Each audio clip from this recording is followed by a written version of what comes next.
Bienvenue sur la carte du ciel du 23 mai 2018. On va aller voir durant la journée, vous pouvez observer le soleil en mettant un filtre solaire sur vos jumelles ou vos télescopes ou votre appareil photo pour tout simplement voir, parce que vous pouvez aussi prendre le soleil avec votre appareil photo, mais il vous faut le filtre solaire pour votre appareil photo ou votre télescope, quel que soit l'instrument que vous mettez pour observer le soleil, vous devez avoir un filtre solaire. Et oui, sinon vous risquez de graves séquelles à vie. Ensuite, le soleil se couche. Et puis vers 10h30, même 36, vous pouvez observer Vénus qui sera visible. Vous pouvez après observer la Lune qui est bien en hauteur, bien visible. On aura passé le quartier de lune et on ira vers la pleine lune. Voilà.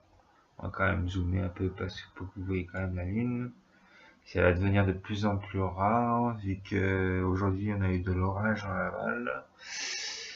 Et demain, il risquera de faire du mauvais temps. Donc pas d'observation possible. Et puis vers à peu près 23h,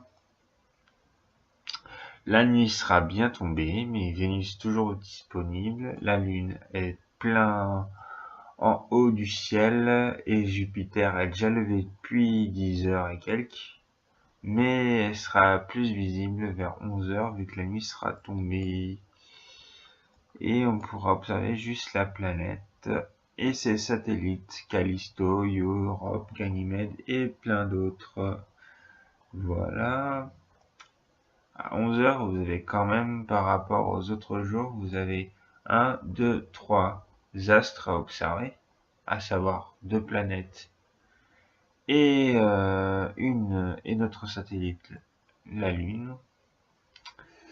Et bien sûr, vous pouvez observer à cette heure-là, parce qu'il sera pas trop tard, vous pouvez observer des amas de la crèche, du cœur brisé,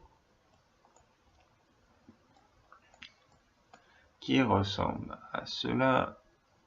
Là. Vous avez des nébuleuses, mais les nébuleuses et les amas et la planète Vénus qui se situe à l'ouest sont visibles, mais que dans un temps indéfini. Ça veut dire, tout simplement, il est 23h et quelques, à minuit et quelques, vous allez voir que ces astres-là vont disparaître, tout simplement. Et vers 2h du matin, à l'heure où la Lune va se coucher, mais elle se couche plus vers 3h du matin,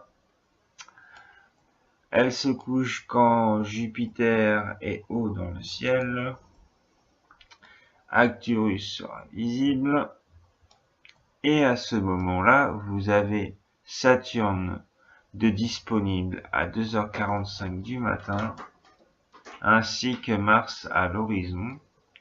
Et en dessous de Saturne, vous avez le grand amas du Sagittaire à observer. Un superbe amas à ne surtout pas louper, sachant qu'il est à côté de Saturne. Et dans cette région-là, vous avez, à côté de Saturne, vous avez plein de nébuleuses, à savoir la nébuleuse de l'Oméga, fascinante, et puis plein d'autres. Voilà. Et là, vous avez le temps de les observer, parce que elles vont faire le tour du ciel. Bien sûr, vous avez un temps indéfini, vous avez au moins 2 heures, voire 2-3 heures dans votre emploi du temps, parce que tout simplement, 3 heures égale 4 heures, vous pouvez observer Mars, et puis après, tout simplement, le jour se lève, et là, ça devient compliqué d'observer le cosmos, surtout le ciel profond.